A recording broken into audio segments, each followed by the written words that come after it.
Hi there and welcome. I'm your host, Michelle Marchant Johnson with Love Life Coaching, and it's always so much fun to welcome Dr. John Gray to the channel and to my audience. I know you all want more of him. And I do too, because as many conversations as I've had with John now, we always have something new and great and interesting to talk about. And we go deeper with a lot of the concepts that he teaches. Plus, John is always expanding and learning and growing in his knowledge base, even after all of these many years of research. And so it's always a thrill to have you here, John. Thank you so much. A pleasure, Michelle. Always happy to be with you. Yeah, so I know for many people out there, John doesn't really need a lot of formal introduction, but I like to do just a little intro. John is the world-renowned author of Men Are From Mars, Women Are From Venus, one of the most influential relationship books of all times. And John, guess what I found? My copy from way back when of your book, right? The hard copy that I originally bought. Of course, If John we is ever now. meet in person, I'll sign it for you. Oh, I would love that. I would love that. And yeah, we need to meet in person. I mean, I feel like we're old friends now. That's right. That would be lovely. That would be very lovely to meet. And I would love to have you sign it. And John has many other books. And I believe your latest is still Beyond Mars and Venus. Is that correct? It's my latest on relationships. But the good news, I'm sure you'll be excited to hear this, is I've got a book coming out this year, and it's called Men Are From Mars, Women Are From Venus for Women Only. Be Oh, happy. It's called Be Happy With or Without a Man. ooh, I love that. So Ooh, I love that. Can't wait to get my hands on that and share that with my audience. I'd love to share that with my audience and interview you on that because the women that I work with, that's one of the things that I encourage them to do is to be out there living their best and most lovely life with or without a man, living in joy. This is not a dress rehearsal. This is the real deal. And then I also believe that puts them in a situation where they're actually more likely to attract love anyway. that's the summary of the book right there. Ooh. Well, we'll go deeper with that. I'm excited for that to be coming out. And then, of course, I use a lot in my coaching practice Mars Venus on a date because I work mainly with single women, more mature single women who want to meet and attract the right man. And so that's been a really great resource as well. And you can check out all of John's work and also get this wonderful free course that he and Lauren have on the site. Lauren is his daughter by going to MarsVenus.com. And I really encourage you to do that. We'll put the link to that in the description here. So it'll be really easy. You just click through, put your email in, and they have some really nice resources that they'll share with you to help get you on your way. So we encourage you to do that. So with that, John, I have asked my audience, my email audience, to submit some questions that they would like you to answer. And I would love to go deep with you on some of these things. I know once we start talking, the conversation takes a life of its own. But I think these are some really great things to start with. So Kathy from California asks, what has surprised you most in your decades of research about men and women? That's a big question. Oh, well, you know what's happening for me is the big surprise for me as I continue to write books. There's more and more research to validate the ideas. So here's like one, and the book I'm finish editing right now, and that is that under moderate stress, this is surprising to me. Women will experience, you can prove this, 3 times more blood flow to the emotional part of the brain than a man. Okay, it's just, and that under moderate stress, a man turns off his mirror neurons. And mirror neurons, this is all new science, and mirror neurons allow us to feel what other people feel. So if a man is being spoken to as if he is a problem, that's a moderate stress. He can't feel what you feel. So you immediately will feel disconnected. Wow. So So the surprise, interesting. the ideas are all in Men Are From Mars, but how we apply those ideas are different today because we have different challenges. And my joy in talking about it, my surprises, is how much of these ideas are backed up by interesting studies which are done. One of the others is finally it came out that, for example, anger, it's a big thing for me, which is men need to learn to contain anger. We see today one of the big challenges for men is low testosterone. It turns out Yeah. that if you measure a man's testosterone levels, when he's angry, they're going down. So anytime a man expresses anger out loud, his testosterone levels go down. And Really? yeah. So what men have to learn is not to ever talk out loud when they're angry. Now, what's interesting is that historically, men all knew that. A real Hmm. man doesn't get upset. He's basically stays silent. He's a silent guy. And if you look at the women romantic novels, it's always these silent, Strong, mysterious, silent types. strong, silent types. This is very attractive because it's also safe. It's all been changed by psychology, which is applying the techniques that help for women, thinking those same techniques will help men, and teaching women that in order to feel intimacy and close, you have to talk and share. Yes, women have to do that. But when men talk and share, when they're feeling sorry for themselves, they're feeling irritable, when they're angry, when they're afraid, if they talk, their estrogen levels will go up and they'll become more afraid, more angry, more upset, and their testosterone levels go down. So then you look at something that I was teaching 15, maybe 25 years ago. Now I have studies that back it up, which is because people say, where are your studies? I just say, well, they haven't got that far yet. But now there's lots of studies. They're simple studies. When a man is experiencing stress hormones, his testosterone is significantly too low, according to standards, and his estrogen is significantly too high. So when men are stressed, their testosterone is low, and for women, and his estrogen is too high. The opposite is true for women, and we've discussed this in other shows, but whenever a woman is unhappy, her estrogen is too low, and her testosterone is too high. So Right. you suddenly have this simple mechanism. We all want to be happy together. We want to feel loved together. Well, it's if we have strategies and an awareness, what can I do to help my wife have more estrogen? And what can she do to help me have more testosterone? What a great relationship that is. And when your partner's not in their best form, what can a woman do for herself to raise her estrogen? And what can a man do to raise his testosterone? And of course, that's what you're teaching. We started out with. If you're a single woman, you have to feel happy and joy, because live your life in a way that makes you happy, whether you have a man or not have a man. And if you are happy in that, the hormones that you produce from that will actually make you more attractive to men. And the men you date, you will be more attracted to them. So many women, as they get older and their estrogen levels, actually, beyond menopause, your body doesn't make the young version of estrogen. The young version of Right. estradiol. You go through menopause, you make estrone. Now, estrone is often called weak estrogen because it doesn't have all the beneficial effects of estradiol. But if you create relationships and you create romance in your life, you can make estradiol again. It's just that your body's not saying, I need a man, I need a man. That's what estradiol does. When estradiol goes up, it says, I need love, I need attention, I need affection, I need marriage, I need sex. All those things happen when women have high estradiol. But when you have estrone, you don't have those automatic drives. I think God made us that way because men would die earlier and women needed to be self-sufficient. So there's a place of self-sufficiency where you feel like, well, I don't really need it. I don't really need it. A guy says, well, let me carry that box for you, or let me pick up some cookies for you. Oh, no, I can do it. I can do it myself. That whole habit, oh, I can do it myself. Oh, I can do it myself. Instead of, well, that would be nice. So you don't have your body telling you to depend on a man, but you can remember how good it is to have men do things for you. Ask men to do things for you. Put yourself in situations where men do things for you, and your estradiol will come back.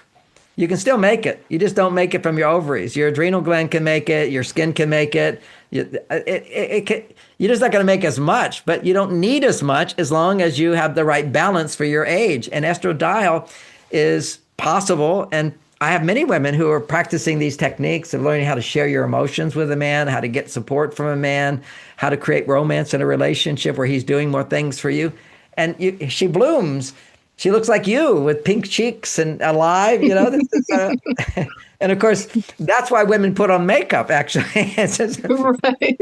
Pink cheeks means you had a surge of estrogen. And men, whenever a woman has surge of estrogen, men are looking. Okay, the attention goes there because that means he can be welcome. But when women are not making enough estradiol, what happens is they can be dating men, but it just doesn't. It doesn't light the fire. It's just something's missing. That attraction is just not there. And that attraction has less to do with him and more to do with her because she's not making estradiol in her life. And that's by learning how to remember what it feels like to be less powerful, less competent. Okay, that's one of the challenges of age for women is they become so much smarter than men, and they do. They're so competent. They've been watching men make all these mistakes, and now they don't know what to do. So basically, they have this "I know better" thing, and you do know better. So what you have to do is realize that you don't know better in terms of how to motivate your femininity to get him to do stuff for you, to be there for you, to be present for you, and so that holds things back. And so what is it that can allow a woman to connect with estradiol is feeling need for a man. And you won't feel need. A younger woman will feel need because she's making estradiol. An older woman will feel, mature woman will feel, we can't say old, but it's okay. We can handle older, more mature, more women. These are my people, John. This is me and my people. For a man, we're not 20 anymore. So anyway, but the estradiol, which is the younger estrogen, can be produced and is really good for your health. It will give you stronger bones. It will give you less wrinkles. It makes your skin better. It makes you feel more emotion. That's the whole key, is to feel more emotion and to feel attraction to the men, because you're remembering in your brain what it felt like to be with a guy who can turn you on, and it's just not happening. And you're going, well, nice, it's okay, but it's just not, something's missing. And you're just not going to get it because you're not producing enough estradiol to get it. Yeah, so we kind of have this, I'm so glad you're talking about this because this is very relevant for a lot of the women in my audience and a lot of the women that I work with who are a bit more mature, maybe are going through or have gone through menopause, perimenopause, menopause. And so here we have this dilemma because we have the men with the lower testosterone and we have the women with the lower estrogen. And then yet a lot of women that, at least that I work with, still have this desire for a romantic connection. But I can't tell you how many times I've heard exactly what you just said, where he said, nice. He did fine on the date, but I just don't feel any attraction. I don't feel that spark. I don't feel that chemistry. And it seems we're all looking for that no matter what age we're in. And then, right. Why not? It's exciting. It's fun. It's what makes a romantic relationship different from a lot of other relationships. What's interesting is, I was going to go off on a little tangent there, and I will. It's just fun to look at. There's this whole confusion and illusion where men think that women should be happy all the time. Okay? If women were happy all the time, just think about this. If women were happy all the time, then men would have no interest in you, and you would have no interest in men. You can't be happy all the time if you want to feel the spark from a man being there for you. And since you can already take care of yourself in so many different ways, and you have the wisdom, you have the sense of self-sufficiency, what do you need a man for? And what you need a man for is something that you've never been trained or even know is possible. And that is vulnerability. The more successful you are in life, the more you can do things for yourself. You don't feel need for others. And now if you're making estrone, you really, biologically, you're just not feeling the need for others.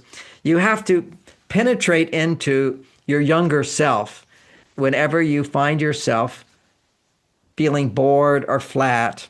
Give yourself permission to not drink wine or drink just a little bit, and then ask and acknowledge to yourself, I'm lonely. I'm sad. I feel afraid. This is not what I want. See, if you pump yourself up trying to be happy all the time, you can't go into the depths of your emotions. Whenever you experience, I'm afraid I'll always be this way. I'm afraid I'm lonely. I'm afraid I missed out. I'm afraid I didn't do the right things. I'm afraid something's wrong with me. Why am I not this way? See, no wise person will do that because they built self-esteem. But if you're bored in life, it means you're pushing down irrational overreactions to life. These are irrational feelings. They're irrational. But when here's the thing, biologically, whenever you're producing stress hormones, okay, and when we're feeling stressed, your brain becomes hijacked, okay? Your brain becomes hijacked, and you're not going to be thinking rationally. You're not going to be, you make a big deal out of nothing. You overreact to things. You imagine things to be worse than they are. If I'm stressed, suddenly I could get all upset and worry a lot, and then I remember, don't worry, be happy, okay? but see, for a man, that's a solution, and that will raise his testosterone, and then his stress will go down. It was a man who came up with that phrase, the song, Don't Worry. Yeah. It about drove us all nuts for a while because they played it so much. That song and that phrase actually comes from an Indian saint, Meher Baba. And Meher Baba was a man who took silence. He never spoke. He wrote, but he never spoke. He had an old chalkboard he would write.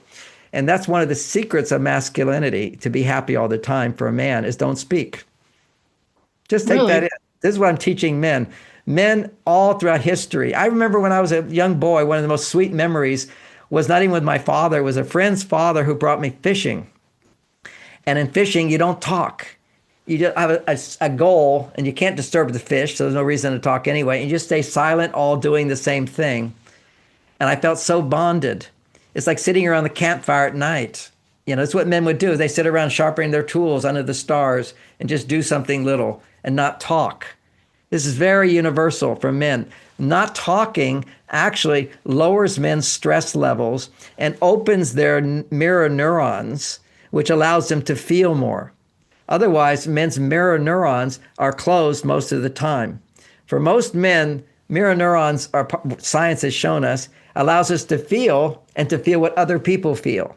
Women's mirror neurons are open almost all the time unless they have chronic stress, and then they shut down. But for most of a woman's life, the mirror neurons turn on, and they turn on big time at puberty. So you've got this ability to feel what other people feel. So for young women, they're always like, what are they thinking of me? And they're always like worried about this and this and this and all that. Okay, so this is the mirror neurons are like really wide. For men, they close down. And the only time they open up for men is helping somebody in need or having sex with a woman. Okay, those are the two places their mirror neurons. That's when they can feel the most love. That's when they can connect with their feelings, and they can feel most with you. But it turns out that when a woman needs a man and feels emotion says, I need help. Okay, so a woman with emotions, his mirror neurons will open up, and then his testosterone levels will surge, wanting to help her. He doesn't necessarily feel empathy, he feels compassion. And that's what men can provide for women. That's how men bond with women, and that's how women feel that spark with a man, not when he feels empathy for her, but when he feels compassion for her. See, compassion is, I can feel a little bit of your suffering, and you can measure this in the brain of a man. His limbic system, which can feel emotions, will never light up like a woman's. It just does. It lights up like, if his mirror neurons open, it will be like half of what a woman can feel. You talk to another girlfriend, you'll have all this empathy that's going on. Men can't feel that. What happens is when we feel that, half of the blood flow goes to the limbic system, and the other part goes to the prefrontal cortex, which basically is optimistic and thinks, what can I do for you? And an action part of the brain lights up. So this is compassion. And when women feel compassion, then what happens is their stress levels drop immediately, and they get that spark. Because when a man feels compassion for you, that means you've got to help her. That means he's going to do something for you. It's not just another woman just feeling what you feel. And, oh, I'm so sorry for you, and I have this problem too. And you go off and you're right. When a man feels what a woman feels, if he actually can open his mirror neurons, he never forgets that. I gotta solve that problem. I gotta do something to make her life better. That's what women need. I've got somebody standing by me. But, what happens is men can't, and as men get older too, the low testosterone, men can't feel compassion and women can't feel vulnerable. But what you have to do is create the setting where a man can feel compassion. And that, I'll just tell you what they are. They are when you feel that you need help. So it's just little things. It's like, what do you think I should do about this? Asking for his advice, asking for his help. But you wouldn't ask for his advice because you're so much smarter than him. So why would I ask for advice? Right. And if you're a successful woman, you don't want to appear like you need help because, you have all the knowledge and you're self-contained and you've got estrone and I don't need help and I can do it myself. And then you've got an image because you're on your male side. All of that gets in the way of activating this estradiol, which can make you feel vulnerable, which can raise a man's testosterone. Because part of the spark you want to feel happens when he has a spark of testosterone to help you, and you have a spark of estrogen, which says, isn't it nice to have somebody to share with, someone to help me, someone to do things for me? So there's if this is, for one of the, this is all, by the way, in my book, Be Happy With or Without a Man. So you're going, gee, John, you never talked about this before. I'm just having so much fun. I love it. I think it's fantastic. And, I want to thank you because you have gotten the best ratings on my podcast. And the one, I think you have 1 million on one of them. And yeah, I think we have like 1,400,000 views now. Amazing. So anyway, so I took that talk and at the beginning of this year, I transcribed it and then I outlined it for a book. That's fantastic. What a great idea. I mean, it obviously has resonated with a lot of people. Yeah. So I outlined it for a book. And then I ended up writing outlines for 10 books. Because while I'm writing this book, then suddenly it expanded to something else and I have to throw that chapter out. And you know how I go on to other things. So now I've got these sitting on my computer, basic outlines for 10 books, at least for the next 10 years of my life. We have a lot to look forward to, John. I can't wait for all of these books. And truly, it's an honor for me because, I've had people come up to me in restaurants and say, you're the lady that interviews John Gray, like total random strangers. I know that interview has really helped a lot of people. It does help a lot of people. But people can't even imagine that there's more to it. That's when they read Men Are From Mars, they often don't necessarily read another one of my books because they think it's so good. How could there be more? There is always so much more to make life more wonderful and to face the challenges. No matter how good you get, life always has problems. And if there are new problems, you need a little help with new strategies. Yeah, isn't that the truth? One phase of life, we just kind of go through one phase and one different challenge. And as we learn and grow, I feel like we learn that there's even more we don't know and that we don't understand. And there's even more for us to learn. And I love that you're talking about this. And I love that you're writing a book about this because I work with a lot of women that are a little bit more mature. A lot of them, out of necessity or out of choice, have become very self-sufficient, very independent, very capable, smart, educated, successful women. And yet there's a part of them, if they're coming to me, that longs for a relationship with a man. And yet they have such a difficult time doing exactly what you've been talking about, John, showing that vulnerability and opening up opportunities and space for a man to provide something. And I guess because they're perhaps not used to that or haven't felt like that was available to them, this sounds like quite a foreign concept, I'm just going to say, to a lot of them. What sounds foreign? To be vulnerable, because they see that as being, like you said, that they'll appear weak or that they'll appear needy or that will scare a man off because they're asking for too much, or the sense would be that they would be asking for too much. Or another one is that he ought to just know automatically by some osmosis or something. And so if he's not doing it, and see, men can't bond with you if he doesn't do something that you feel, oh, that made my life better. Mm-hmm. You can't bond with him unless he's done something that makes you feel, oh, my life is better because of him. That's the partnership of male female. And part of the whole dynamic here, when you are in a relationship with a guy, we'll talk about women who are dating and the spark doesn't happen, is one of the things is she doesn't bring out his masculinity, but unknowingly she brings out his femininity. And that will happen by asking him too many questions. When you ask questions about him, show interest in him, he goes to his female side. See me, hear me, touch me, understand me, feel for me. That's your female side. Right. So what she wants is somebody to provide that for her. So she assumes mistakenly that if I provide that for him, he'll be more interested in me. Give what you want and then somebody will give it to you. But no, it's don't give what you want. Give what you need and what he needs, which is to feel more about you and less about him. So if a man says to you, where do you want to go? What would you like to do? Often women will say, what do you want to do? Yeah, Never I don't say know. that. What do you want to do? It's just like, now it's about him. What you have to realize is men do not bond with you unless they're doing something for you. All romance is men providing for women something she could do for herself that she doesn't have to do because he's doing for her or providing it for her. So so I analyze this, and then I have all these techniques where you can sustain romance in a relationship. In the dating thing, the date should always be what he could provide for her that she could provide for herself, but she doesn't have to. A la, you can pay the bill, but don't. Even if you can pay the bill, see, you don't do that. He pays the bill. You don't split the bill. As soon as you split the bill, you cut all romance. The potential is there for him to provide something that you could do for yourself. A rich woman, a competent woman, I can pay for my bill. What, you want to minimize me? Like I depend on you? How dare you? This is all Right. romance killers. So it's he says, where do you want to go? Already in your mind, you give him three things. Well, we could do this. One's a little bit more expensive, one's moderate, one's cheap, depending on what he can afford. You just don't look at that. Just give him options, and then easy, more difficult, whatever. And either one will make me happy.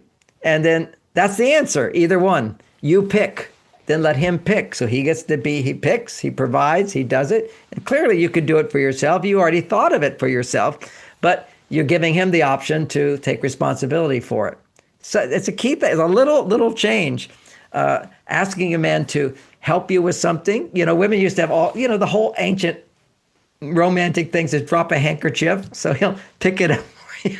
Mm-hmm. He did something for you. It's snuggle up to him when you're walking for about a minute and then let go and then later come back.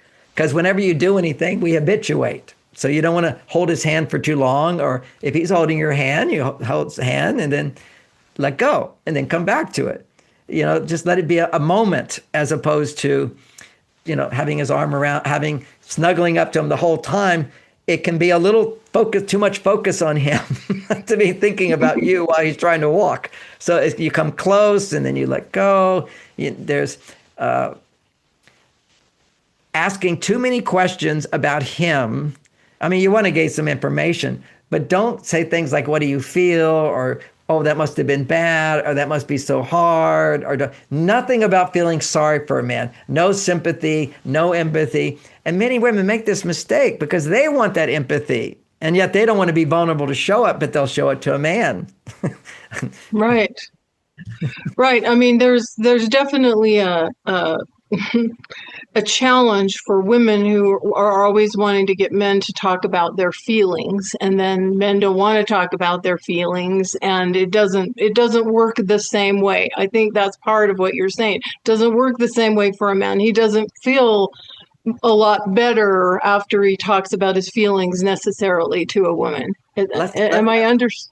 Completely right. Okay, let's look at this, because some men are, by the way, very willing to talk about their feelings, and that's disastrous. And men who are not, they will do it because they're told that's what women want, and women say that's what they want, and men want to make women happy. So if talking about my feelings is going to make you happy, then we will do this thing. Some of us begrudgingly do it, like pulling teeth out. Others are very happy to do it, and there'll be no bonding. Here's what happens. Okay, so let's come back to hormones. The biology of all sexual attraction is hormones. They make us want to have sex. Okay, they're when a man's testosterone is rising and a woman's estrogen is rising, there will be chemistry. The spark will be there. So when a man is talking about himself, unless he's solving a problem for someone, that's talking about, like right now, my testosterone levels are very high because I'm solving a problem. I'm not talking about myself. And I do talk about myself quite a bit in my talks, but only as an example to make my point. Okay, so it's always solving a problem. So it's a concept of helping somebody. Gee, what a blessed life I have where I can just talk and help people. I mean, I can do this. Right. This is like amazing. So if a man is talking about himself or how he feels or he feels bad, many women would just jump on that because it makes them feel powerful. Makes him feel like I have something to offer him. He'll like me more if I offer him something. No, he'll like you less. He might be comfortable with that if he's more on his female side. Oh, that's so nice. She's interested in me. That will make you less turned on to him. That will prevent him from bonding with you. Because when a man, again, when a man is talking about feelings, his estrogen goes up. Now, why do we have a whole culture that says talking about feelings is so helpful? Because 90% of the people who go to therapists to talk are women. Right. A woman can talk about problems, talk about feelings, talk about things that aren't going well, talk about herself and her experiences. Her estrogen goes up. Talking about yourself and talking about your feelings raises more estrogen. Sharing emotions shares really. Now, if you have estrone, that's where you really have to learn how to connect with your emotions again. Feelings, your irrational emotions. See, you're so rational at that point, you can't break into the irrational emotions, which are, one is I feel lonely, I'm scared, maybe something's wrong with me, maybe I'm over the hill, maybe I'm not more beautiful, no man will really want me, or I can't really trust men are not good, they're all like that last guy I was with, no one will find me. Your brain just goes spirals into all the negative thinking. You have to write that out. Okay? You have to just let that voice be heard. Then once you start to hear what's inside of you, then let yourself feel sad about it. Let yourself be angry about it. Let yourself experience the fears. Let yourself experience your regrets. Embrace this irrational, overreactive, negative part of you. It's a part of every person. And so you've outgrown that with estrone, just sort of locks it all in. It just pushes it all down because you can't feel emotions unless you need help. See, anytime negative emotions, and you can't feel positive emotions, unless you feel successful or you're getting help. That's where it all comes from. Think about you're hungry, you need to eat. You eat that food, it tastes so good. If you keep eating, it doesn't taste good. It's just a surge, It's like you feel the need, you get it, now you feel good for a while.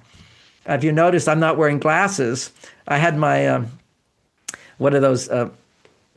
The surgery which takes away, forget what they're called.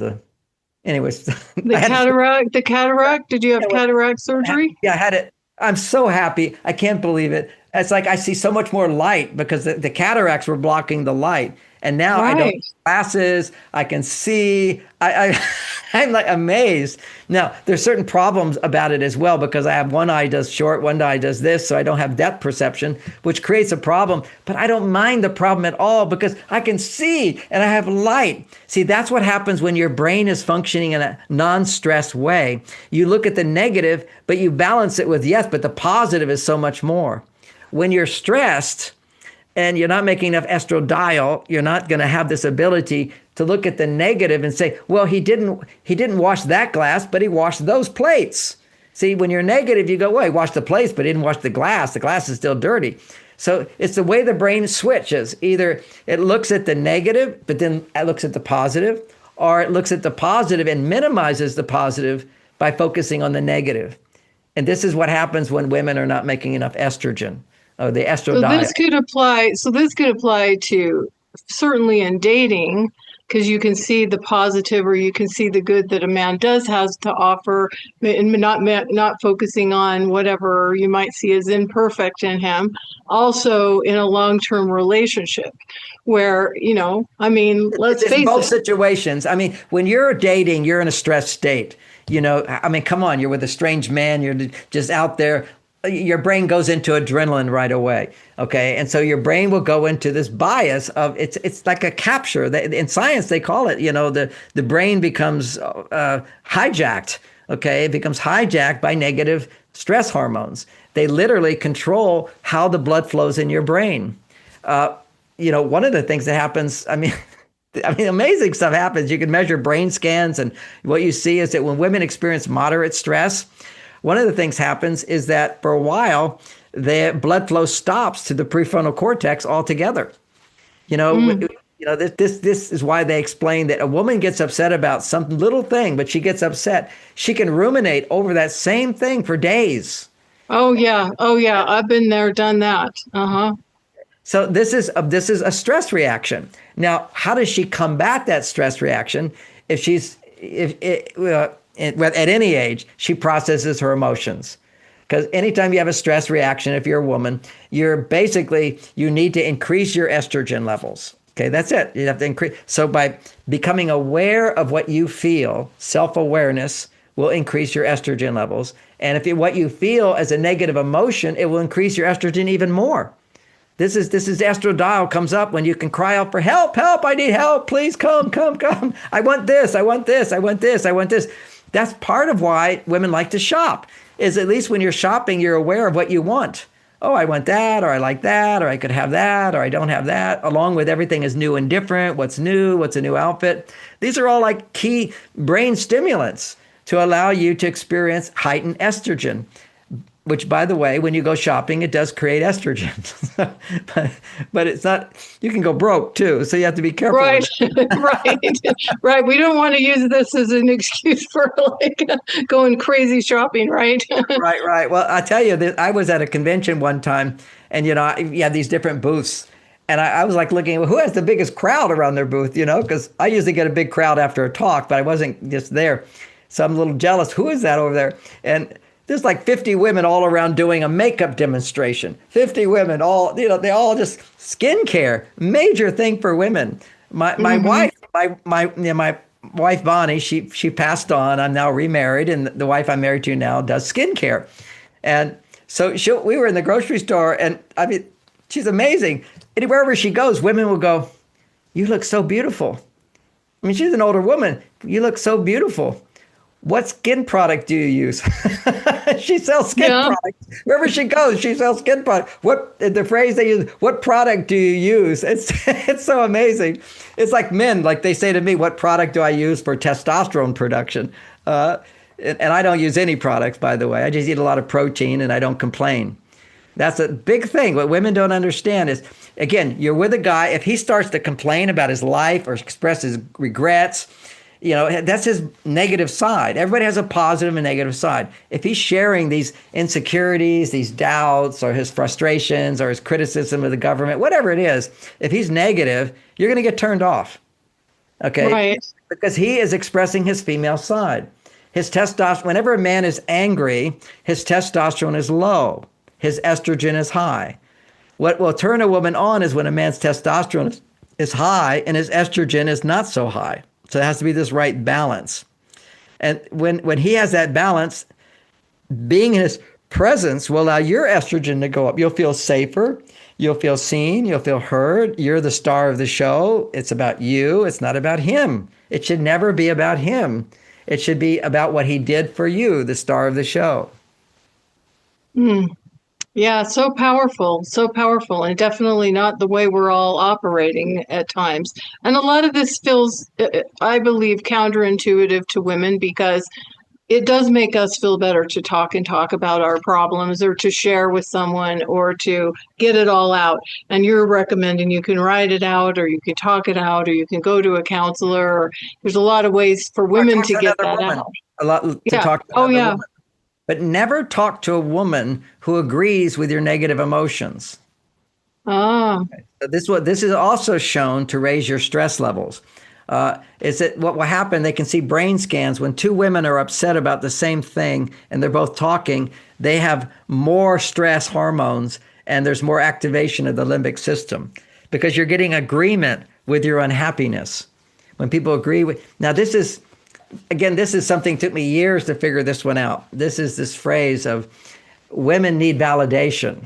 Okay. And I put it in my book, Men Are From Mars, but nobody really knows clearly what validation means. You know, if you have a ticket, validate the ticket, and in the parking ticket, and they validate it and it works.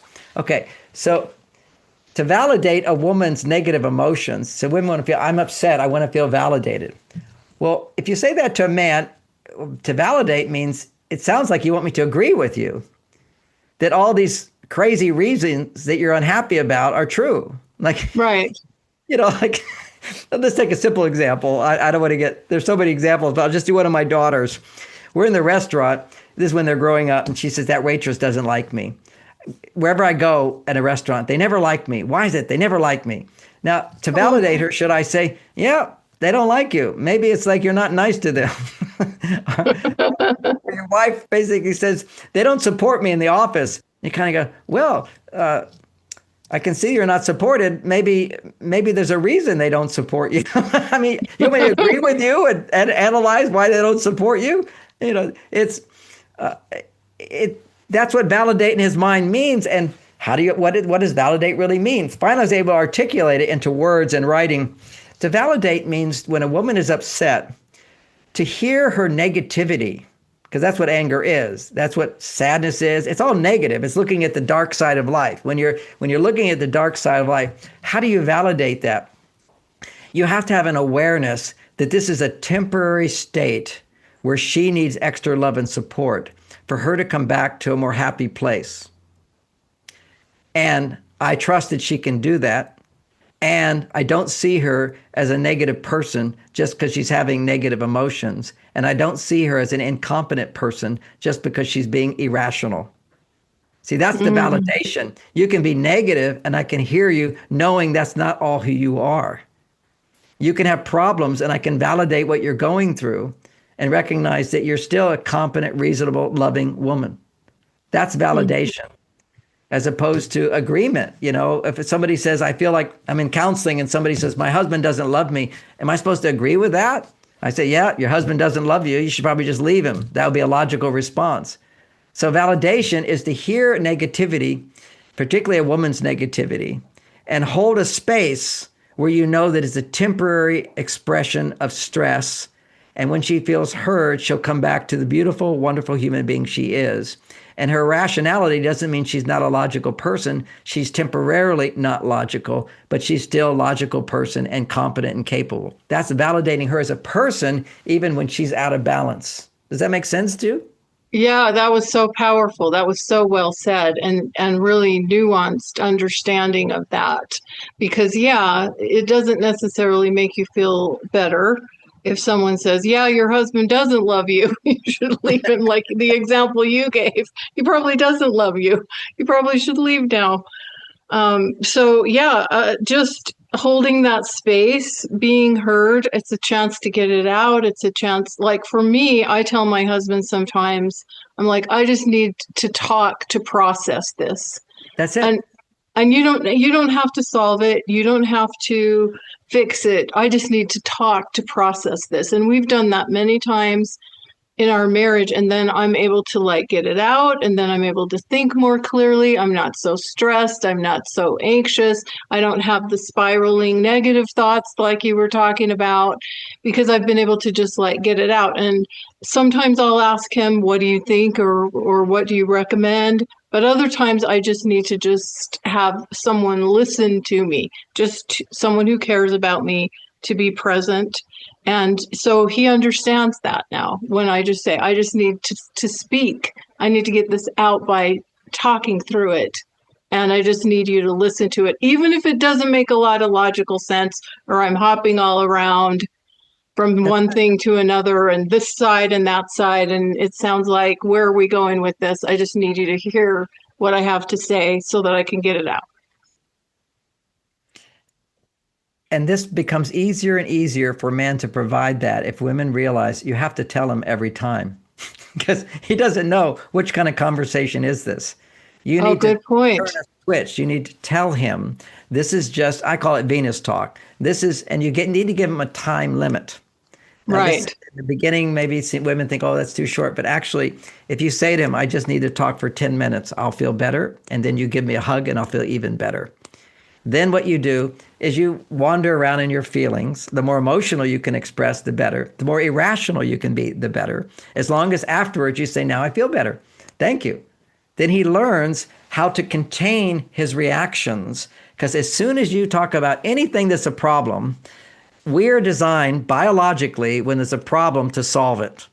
Why? Because all well-being comes inside of us when our testosterone goes up. And testosterone goes up when we feel we can solve a problem. If there's danger, testosterone goes up to solve the problem. You being unhappy is danger.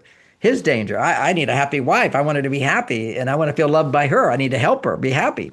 So as soon as you're unhappy, his brain blood flow has been shown when a man is faced with a problem to solve, blood flow will stop to the emotional part of his brain and go to the front part of his brain where he figures out the solution.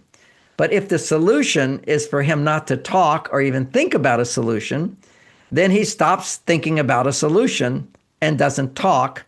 Then what will happen is his mirror neurons will open up. And actually he can feel not so much empathy, but compassion. This is all biology by doing just what you said. And you can actually be very bold. You can just, once you've said it, you just go, look, I need a Venus talk, or I need to talk, I need to vent. That's another way people say it. I need to vent for 10 minutes and I'll be fine and I'll feel so much better. And you give me a hug, I'll feel even better. And during this time, please do not speak. Don't say a word. Just look at me. That's all I need is your presence. And by giving that presence, you will get his mirror neurons will open and he'll be able to feel what you feel.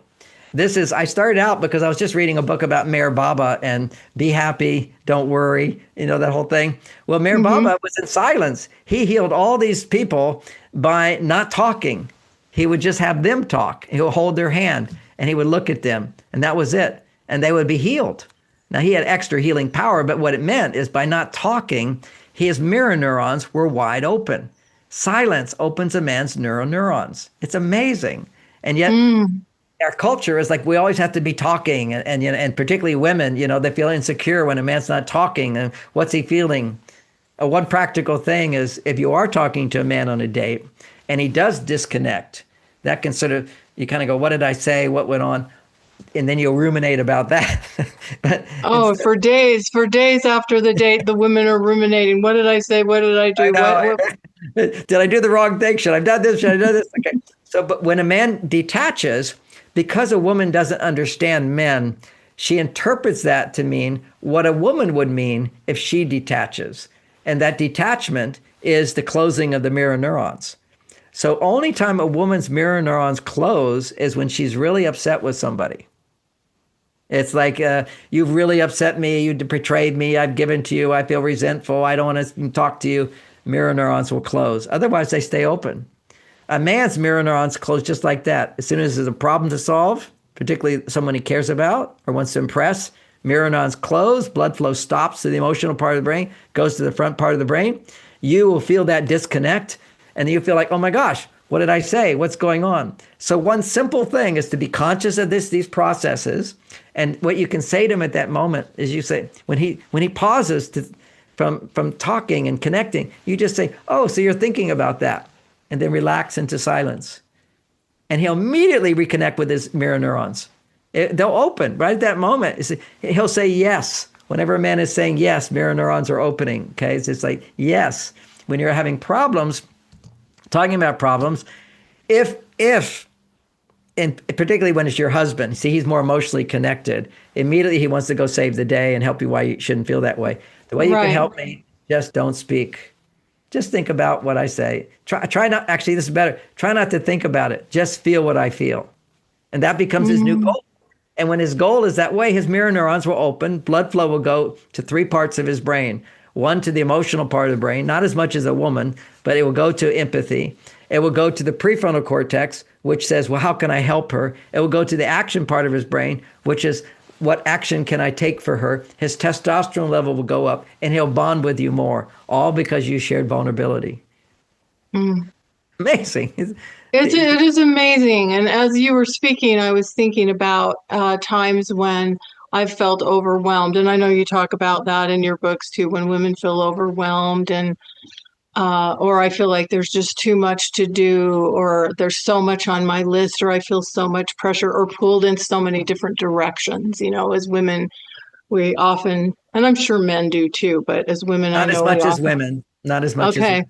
And so when that happens, one thing that I've noticed is that helps is for me to say this to my husband. I just need you to listen. I just need to share. I'm not making this your fault. I'm just feeling overwhelmed with this and this and this and this and this.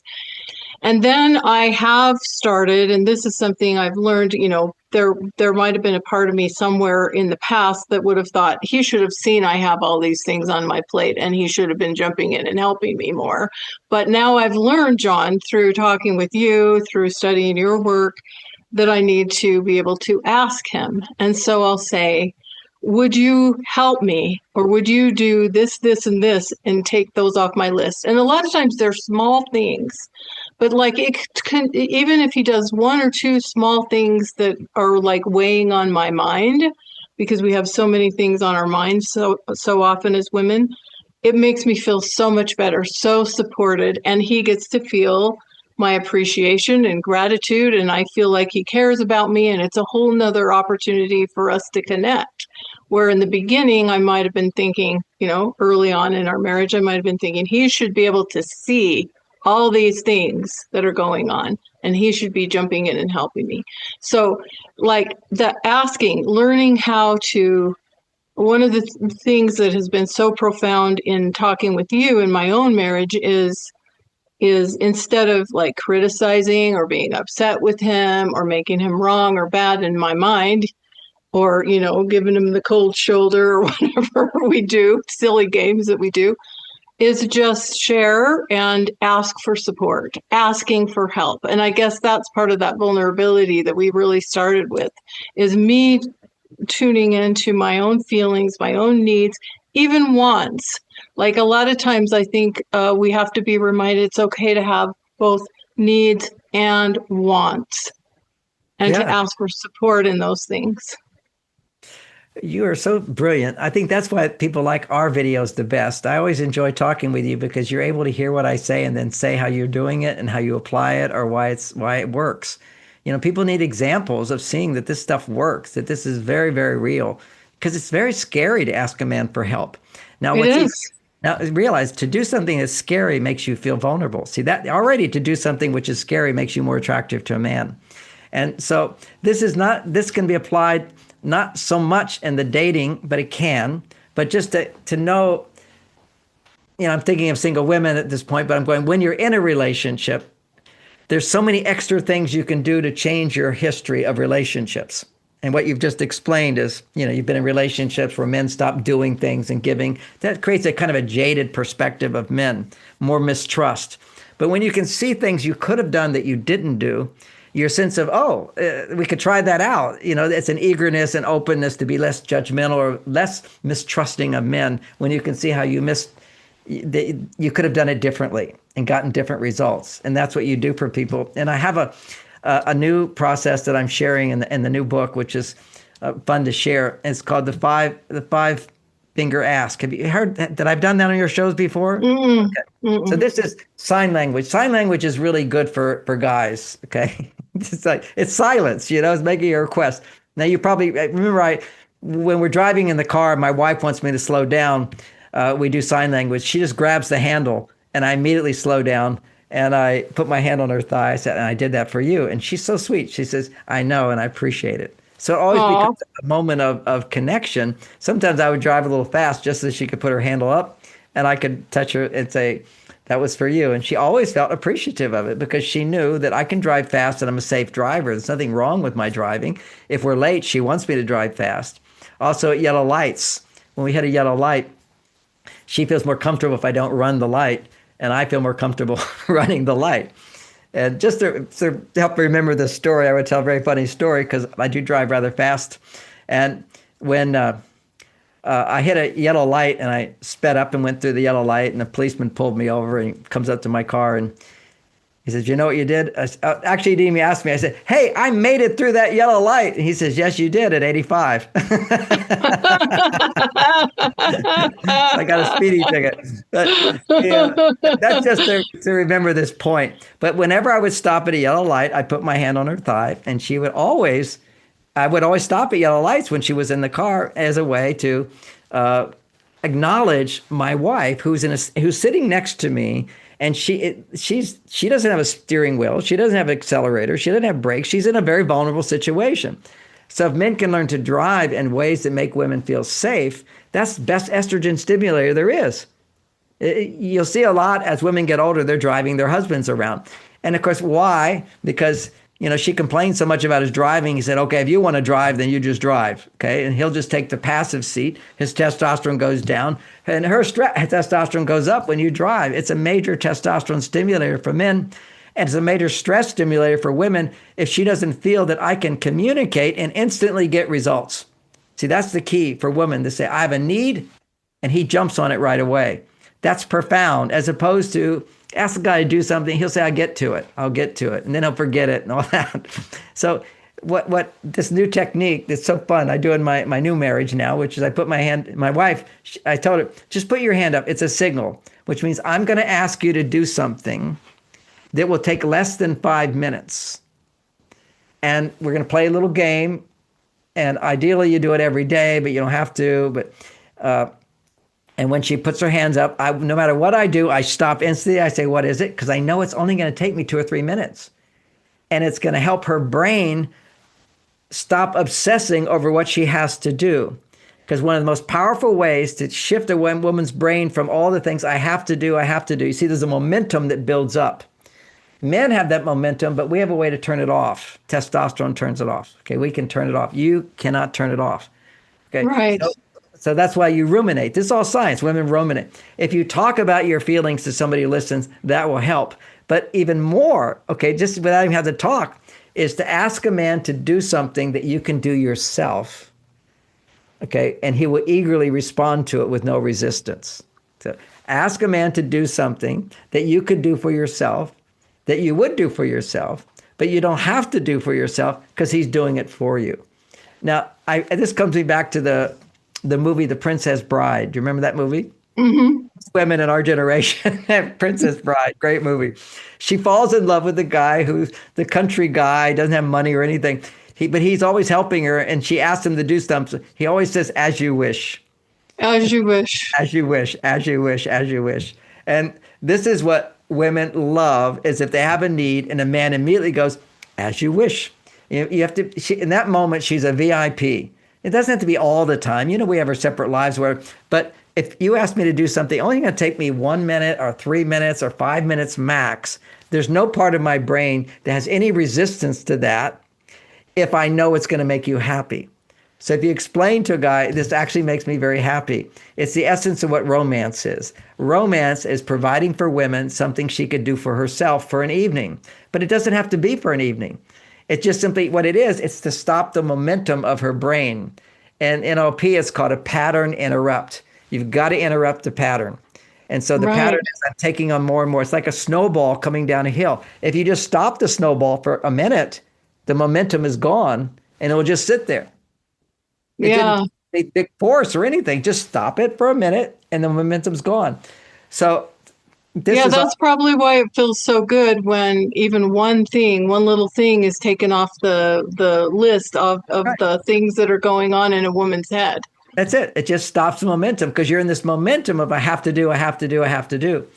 Ironically, for men, the biggest testosterone producer is when he sets a goal, and to achieve that goal, he has to do certain things. As long as he sets the goal, then he's choosing to do those things. So he chooses to do what he has to do. For women, you just have to do, and there's no stop to it. So for men, we want to set goals for men so they can feel, okay, I have to do this and this and this, and it's their choice because they set the goal. But for women, their brain just takes on a whole nother world of mirror neurons open. I've got to do this, and this person is going to hurt, and this person is going to be disappointed, and this person's not going to like me. It's just like, it's all this stuff going on. And so it particularly adrenaline's being produced, then that momentum is building. All it takes is to feel like somebody just did something for me that I would have done or I could do, and I don't have to do. So you're coming back to that, just a moment of breath where I don't have to do. And this is what a man can do for a woman. It's so easy. And any man will do it. Occasionally in my seminars, a man workshops, a man will, I don't know if I want to do that. Or if I talk to a guy privately, well, I don't want to do that. I said, what if I told you that your wife is going to be so much happier? And we're talking about something that takes less than 5 minutes, and you're going to have a happier wife. Aren't you willing to do that? You work all day? Because see, what a man will think is, why do I have to do more? I'm already doing so much. How about if you do less with other things and do this one little 5-minute thing? Your wife will be happier. Try it out. And they will. Every man will do it once he understands the logic of this. And it only can happen if you understand how men and women are different. Now, once you experience it as a man, then you really like the game. Because when she stops me and I do it, then suddenly it's a moment where I feel I'm doing something for her that will make her happy. And even more important, I'm overcoming my own resistance to doing little things. See, men have this issue, which I only do big things, and we put off doing little things. But now you're retraining your brain to respond quickly and immediately to little things, which makes a huge difference for women. Because when women ask for little things, and he forgets to do it, in her mind, she registers, if he won't do little things, what if I need big things? Right. Right. And so when a man doesn't do little things, a woman can conclude he just doesn't love me. And because for her, little things are easy to do. And you asked me what surprises me. This was this great research that actually proved, again, that the research backed it up. And they showed that men's brains, dopamine is what motivates us into action. Dopamine gives us energy, causes us to want to do things for people and so forth. So men's dopamine receptor sites or dopamine function doesn't become activated unless the problem is an emergency. It's a big problem. It's an important problem. Little things don't activate dopamine for men. They just forget it. It's not so important. You can even look at his brain. The memory center of the brain called the hippocampus is twice as big in women. Women are a dopamine stimulus. Oh, I have to do this. I have to do this. I have to do this. Men are like very narrow on what they have to do. And so it's very easy to forget. The way we process all that stuff that women are overwhelmed by is we just forget it. So our hippocampus is smaller.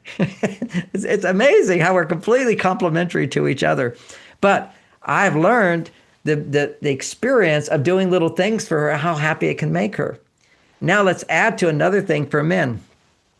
Men will always do the best they can do, at least for most of the marriage, to make her happy. And to finally, she's not happy, I'll just give up. But they're trying, as long as they're trying. So he's doing his very best. Let's just simplify this into money makes women happy. Other things, of course, make women happy. I'm only making so much money. I can only make so much money. And now she's not happy. So my mind goes, I can't make more money. So how can I make her happy? He doesn't know that for women, little things can also make her very happy. See, once a man's making a certain amount of money, you habituate. It's not that you expect it. It's not a big deal. That's what he does. I do what I do. It's that little extra. And the extra doesn't have to be big. Occasionally it can be big, anniversaries, birthdays, and so forth. She needs that for image. It's just like, right. Okay. But it's really the extra little things on a continuous basis. And he's not going to think to do them. So she has to think to do them. And this is work. In my new book, I got 25 things and 30 things you can ask for, little things to sort of, you'll create your own list, but they just give you ideas to do it. But here's one fun one that my wife does. And you don't do the same thing over. It has to be new and different. At least every week, don't do the same ones. Next week, you could try one. You have to vary it a little bit so it's new and different. It gives a spark of dopamine. It interrupts him. It gives a spark of dopamine. It will, and he's willing to get up and do it because he knows by immediately responding like, I'm your genie in the bottle. I'm here to serve you. Or I'm your maitre d' at a restaurant. Oh, happy Dr. Gray, you're here. I've got your special table for you. The chef has some free champagne for you. They'll do that in my town. They love me there. I also give big tips. But there's a specialness and it feels good. Well, that's my female side. You want to feel like special. Women, at least, occasionally and every day you can have that reaction. And one more thing to add on to it to give sort of credibility to this idea is the Pink Panther movies. Do you remember the Pink Panther movies? Mm-hmm. Okay, so people know this is the Pink Panther movie. Clouseau in some of the movies, he's really goofy and really funny and everything. But one of the funny things he does, he has a sidekick who's Kato. Kato Right. is Bruce Lee, the karate master, you know. And so when he would come home at night, Kato would attack him. The lights would turn out. Kato would attack in some unexpected way. And so he was doing this so he'd always stay vigilant. And so he would always be ready to sharpen his skills for karate and protection and so forth. Well, this is what it does for a man. Out of the nowhere, when you're not expecting, a woman asks you to do something, and you immediately go, absolutely, happy to do it. And you verbalize that. You say, glad to do it right away. And it just takes a few minutes, and it breaks you from being in this sort of estrogen slump where too much estrogen, your testosterone is a slump. It will give you a spark if the man understands this is something that will help my wife. So one of the times, occasionally my wife will do this. I'll be already in bed, and she'll walk into the bedroom, and she puts up her hand, and she goes, John, would you get me a glass of warm water? Now, for me to walk to my kitchen is 30 yards. Okay, it's 30 yards. And come back, I'm already at the 60-yard line of the football field. I do not want to get out of bed. I do not want to do this. But think about how refreshing it is for her to say, would you get me some warm water? And I say, absolutely. And a part of me in the beginning went, I do not want to get out of bed, but I'll do this. But you basically jump up right away. I say right away, happy to do it. And my pleasure, any of those things. And you go right, get the warm water, you bring it to her. Just feel like what a queen she feels like. You know, I can just raise my hand, my husband will be just like that. And it just takes me 3 minutes. That's all it takes. Go get the purified water in the kitchen, bring it into the bedroom, go back to sleep. This is so profound. And even it happens now, which was back when I was married to Bonnie, she would never do this. I would never think to do this, but I'll be writing, okay? You know, when you're a writer, they say it takes you 23 minutes if you're interrupted to get back into your flow. But what's more important than my book is my wife. And so it does take me, I have to go back several paragraphs, but I've told her anytime, you know, at least once a day, if you come up to me while I'm writing, just raise your hand. What is it? And I'll stop right away. That means anytime a man's in his cave, raise your hand. Just don't wait to the last 3 minutes of a basketball game. Okay, that have a little compassion. Right. You know, well, Bonnie used to do that. I mean, I don't know if she intuitively did it or it just happened, but sometimes when she was feeling neglected, she would wait till the end of the basketball game, which is the score is like back and forth, just like that, and she'd carry a box that she had asked me to. And she'd stand in front of the TV set, like, this is the box you were supposed to get for me. We eventually learned how to ask. She eventually learned how to ask for help rather than just expecting it. Because that's another art to asking. Just because a man forgets your request the first time doesn't mean he's not willing to do it. It means it just hasn't gotten to the threshold of producing enough dopamine for him to remember. So the art is that if your husband forgets to do little things, what you can do as you do this technique of understanding men. You ask the first time and then assume he's going to forget because he's forgotten before these things. Often women go, why bother asking? He's going to do it. He's going to forget. It's easier for me to do it myself. Boom, you're back to being a man, not a woman. So you want to find things that are easy for him to do that are beyond this 5 minute. That's one technique. This is the ask 3 times technique. And that technique is you ask the first time, you know he's going to forget it. And then when he forgets it, you ask again as if, in the same tone of voice, as if it's the first time. I love it. But what does a woman normally do? She'll point out to him, you forgot to bring home the milk. Would you try to bring home the milk tomorrow? But you've reminded him, already reminding him of what he didn't do. That's called nagging.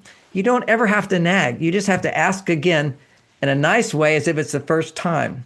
He'll go, oh yeah, she already asked me. That will increase his motivation just because he feels I made a mistake. I want to please her because she's being so nice. Then you ask again the second time. Until he's trained, he'll forget again. And you know this. You're expecting him to forget again. And then you're expecting him to forget again. If he forgets the third time, what will happen? If you can ask him again, he forgot the third time, and you say to him, oh, honey, by the way, would you pick the milk up at the store on your way home from work? he's going to go, my gosh, she's asked me 3 times and she's not nagging about it. She's not blaming me for it. She's not upset with me. What an amazing woman. The message he gets is you trust that he loves you. You're trusting him. Trusting a man, depending on him, and trusting is the most powerful testosterone stimulator in a man. He experiences in that moment, yes, I'll be happy to do that. And he'll remember to do it. Okay, because he's failed 3 times, you didn't punish him for it, you didn't disapprove of him for it, you didn't shame him for it, he will be more motivated. And you're training him to do little things make my wife really happy. That's the whole key to this, because we don't have that built-in biology. Our biology is we sit around waiting for the emergencies. And that also has to do with energy production. There's so much biology here. If you look at the biology of men and women, as a general rule, women have 25% more fat cells than men. They might fill those fat cells up more, but generally the cells are 25% more. Men have 25% more muscle cells. Well, when a woman feels supported, that means her estrogen is up. When a woman's estrogen is up, she can burn those fat cells for energy. If she's stressed, she can't burn fat cells.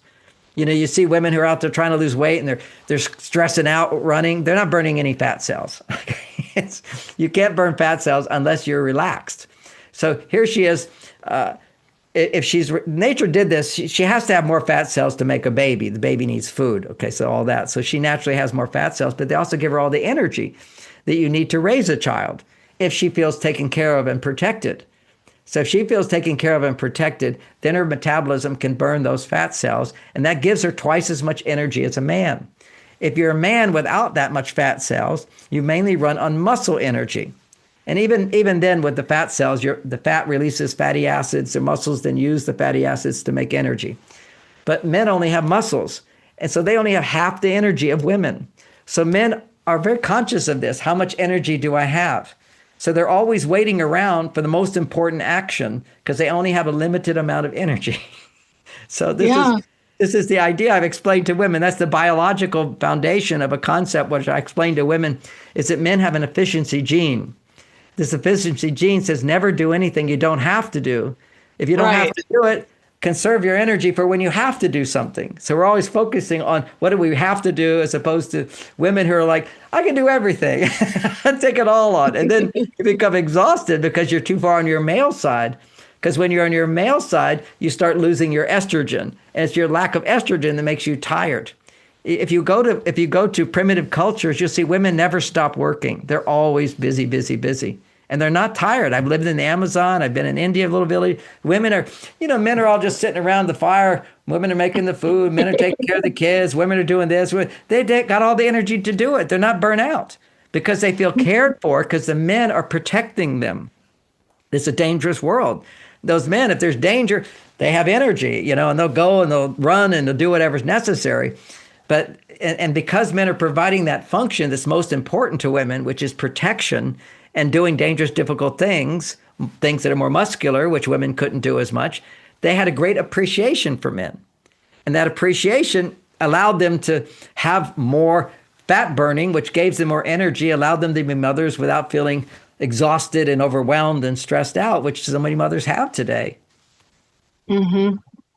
Yeah, I mean, this is such gold, John. I just think the things you're sharing here are such gold, and it really creates like a win-win scenario, because as women, we're learning how to get more of our wants and needs met in a way that allows a man to feel good about providing them for us, to feel like he's winning, like he's succeeding, and like he's going to get appreciation and acknowledgement. And if he doesn't remember the first time, he's not going to be shamed or blamed, or she's not going to be angry with him. So powerful. And I love this idea of, what do we call it? The five finger? Five finger ask, the 5-finger ask. Okay. I love this idea because I think it can help women to tune into those needs and those desires and those wants that they have. I mean, sometimes I'll say to my husband, will you go get whatever in the other room because I'm too lazy to get up. I'm just, And you that's don't just, have you don't have to you don't have to say that anymore. You just did this. And would you pick up something in the living room? And I go, sure, right away. I just scored big points. right.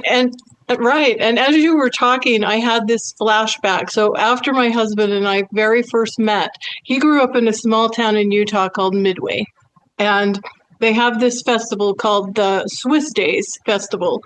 And there's like a parade. It's a small town, like 6,000 people or something. They have this parade and they have these art booths and craft booths and things like that. And when we first met, we were just kind of friends at this point. I found out he was from Midway, and I said, my friends and I are going up to Midway for this Swiss Days. And he says, oh, you should come over to my grandma's house. She's right on the parade route. Bring a couple of friends, and it'll be great. You'll have a front row seat for the parade. So I thought he was cute. I'm like, sure, I'll do that. Well, as it turned out, I ended up having like 8 girlfriends come with me. So like it was like way more than what we had kind of talked about. But we still showed up at his grandma's house, and he was running around to neighbors, his grandma's house, bringing out all these chairs for me and all of my girlfriends, making sure we all had a front row seat. And I said to him, I said, that was so nice. That was so sweet that you're accommodating all of my girlfriends. And he said to me, it's just part of the service, ma'am. So great. And now he says that to me on and on in our marriage, because I told him, like, in that moment, I hardly knew him, but in that moment, I knew, I'm like, he is the sweetest, cutest guy, just part of the service, ma'am. And so he'll do nice things for me, and I'll say something sweet to him. It reminded me of, As You Wish, when you said that. I'm like, I remember Benjamin saying this. Now it's been like 20 years ago. But that just like impressed me so much. I thought it was so sweet. He'd gone to all this effort, running to all these neighbors, getting all these chairs because I showed up with all these friends, and then just said, just part of the service, ma'am. So good. So good. So sweet. This is masculinity at its best. In my book, Men Are From Mars, I was inspired to sort of summarize what masculinity is about. And on that day, I was teaching a class in Chicago, and I looked on the Chicago police car, and it said to protect and serve. To protect. Oh, yeah.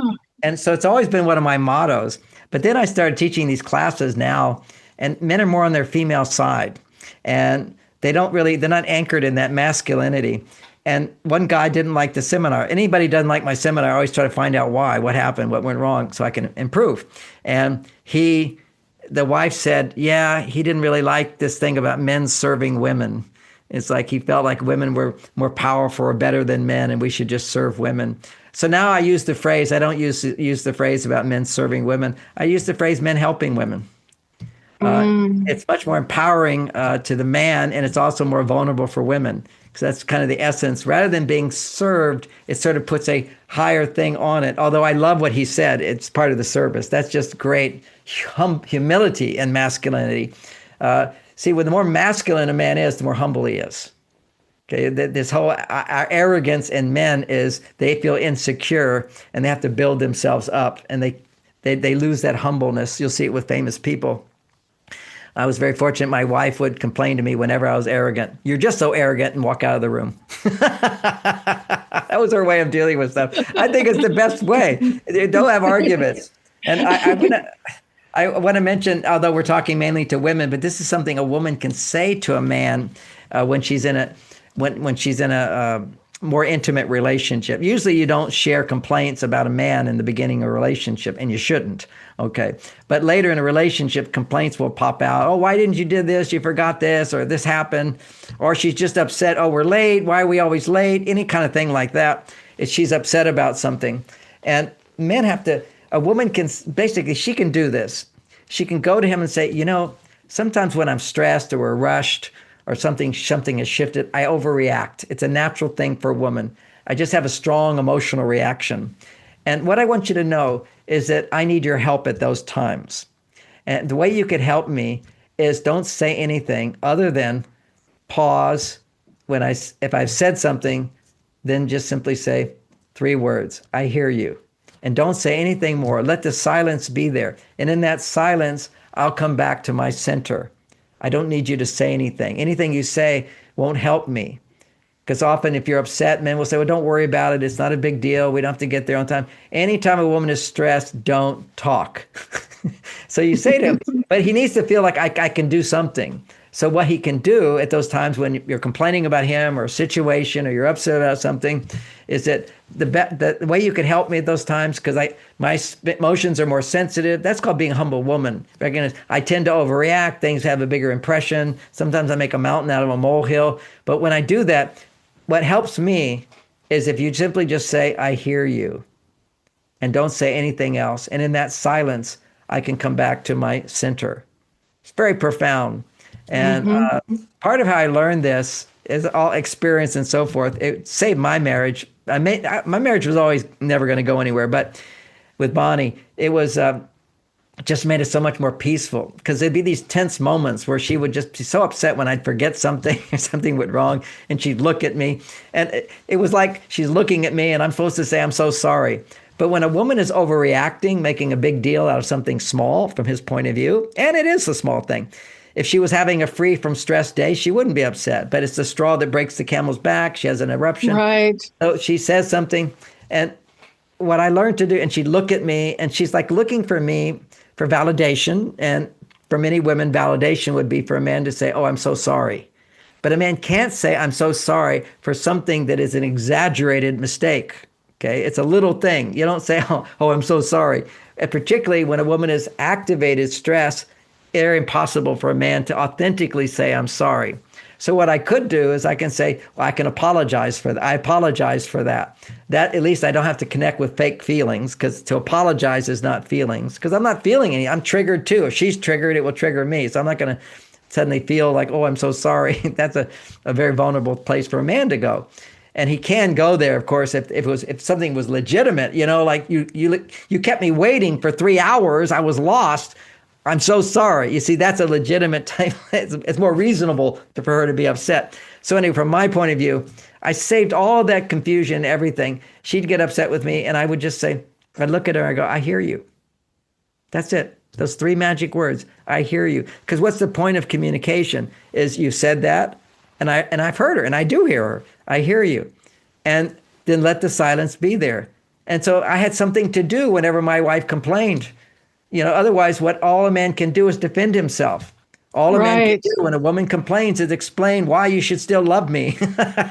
You're upset. You shouldn't be critical of me. This is why there's a reason why I did this and a reason why I did that. No, you don't have to do anything. You just simply say, I hear you, and let the silence, it will settle. Just be calm. And he can be calm. It's harder for her to be calm at that time. He can be calm if he did what she's asked him to do. So this is important. It's not like I just out of the blue said, I hear you, although that is happening in my marriage. But it was later I talked about, and I said, this is what I can do at those times. She said, good, that's what I want. All you have to do is explain to a man, when I'm overreacting, upset about something, all I need from you is to say the 3 words, I hear you. And then I know my communication has been heard, and then don't speak more. It's a silence. Now, I want to add to this, which is, I know this, our audience is more mature women, but you also have daughters often, and they're raising little children right now. And I recommend to everybody, get the book for your kids to raise their children called Hunt, Gather, Parent. Hunt, Gather, Parent. I've written my book, which is Children from Heaven. I think it's the best book on parenting till I read this book. It doesn't contradict my book. It's still good stuff, but this book is so amazing, particularly for little children. But the ideas work all the way. And my daughter, Lauren, who is applying these things to her little 2.5-year-old, she says, this has made me such a better wife, because all these techniques for your child actually work with men. And one of them is don't give your children unsolicited advice. And don't talk so much. And don't say, look at this, look at that, do this, do this. Their brain is developing all on its own. They're going to look where they want to go. They're going to go where they want to go. They're absorbing everything. You don't talk so much to your children. And when the child cries, gets upset, don't say anything. Hold them in your arms and just walk out in nature. And just look at the flowers, look at the sky, look at something beautiful. And they will calm down. Don't put any attention on the upset other than they'll cry, reach out, You hold them in your arms. You don't use logic. You don't try to talk them out of their feelings. You train them in how to naturally come back to center, that everything's okay, by simply not talking and resonating with nature. Because almost anything you say to a child when they're crying or upset is telling them not to be upset. So you're just Mm. giving the message, don't be where you are. Instead of, what you need when you're upset is to feel my love, my connection, and for us to go somewhere where we're resonating that's peaceful and beautiful. And the child learns how to quietly, on their own, come back to center. And we can rewire our brains as adults. When a woman's upset, I hear you, and let there be silence for a while. Now, if you're just silent, what happens is a man's feeling inside, I have to defend myself because I haven't done something to make her feel better or to correct her or make it, because he has to feel I'm doing something that you've asked him to do to solve the problem. We always want to solve the problem. And if we can do something to solve the problem, and we heard you have a need, our mirror cells will start opening. We can feel some compassion. Otherwise, we will feel defensive. So this is profound information. I think it can change people's lives. Yeah, yeah. I mean, it sounds like this book, I was thinking as you were talking, I'm like, we're all still children inside in so many ways, right? Yes. We are in so many ways. We're still so childlike. And so it does sound like the book that you're recommending there could work for relationships, for just Yes. for people. I Yeah. mean, children are little people. They're small people. They're small human beings, and we're all, I look at myself, or I look at others sometimes, and I'm like, we're still all children inside in so many ways. Well, we want to be in touch with our child, but we also want to be a grown up. and, Right. and we want to integrate all these parts of the brain, which is what happens when, see, one of the differences that happens for males at puberty, we're all like little girls in terms of estrogen. But at puberty, little boys, 20 times more testosterone, a surge. And for little girls, a huge amount of estrogen when they start having their period. So we shift from that place of innocence and purity. And, we're just sort of bathing in the perfection of life to the extent that our parents can create a non-stressed environment. And what the research shows is that most children's brains shrink. Not all children's brains shrink as they get older. It's how you raise your Mm. children. If you do the thinking for your children, their brain starts to shrink. This is what's happened in the school system as well, is we teach children what they should remember rather than teaching them how to think. So telling Mm. children what to do, they become good little soldiers following orders, will actually cause the brain to shrink because now they're no longer thinking what's the best thing to do. So one of the examples from this book, which applies to relationships with men as well, is, of course, I already wrote that one in Men Are From Mars, but when you have a child, you just see how profound this works, is don't give men unsolicited advice. Don't Mhm. give children unsolicited advice. Don't tell them what to do. Give them opportunities to where they're curious and what is available to them.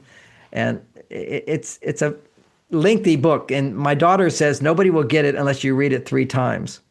That might be Mm. true of Men Are From Mars as well. You can't really fully get it unless you read it again and again and you practice it and you realize the many ways you forget to do it. But for women, with a child, here's an example of telling a children, having them decide what to do. So I'm at her house, and this is a baby who's like, I think 1.5 years old at that point. And she's exploring, she's reaching out, and she's at a drawer, and she's moving the drawer in and out.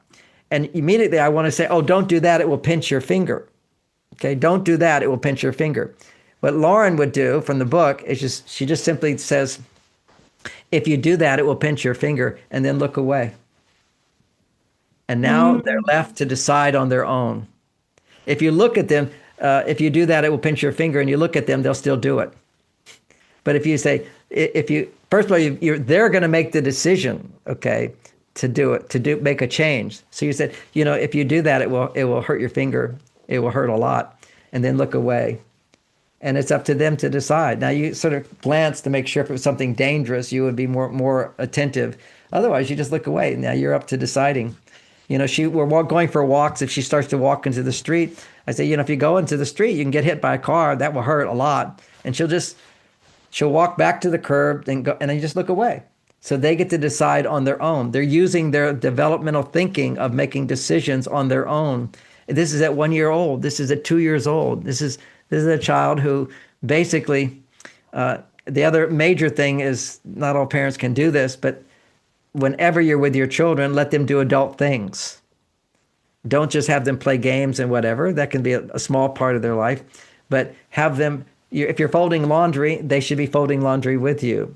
When you're bringing the groceries into the store, you hand them something to carry. So they're feeling they're doing big people's things all the time. This child at 2 years old will notice, well, she'll notice my shoes and put them in the right place. She'll see dirty laundry and put it into the dryer or into the washing machine, or take it out of put it into the hamper.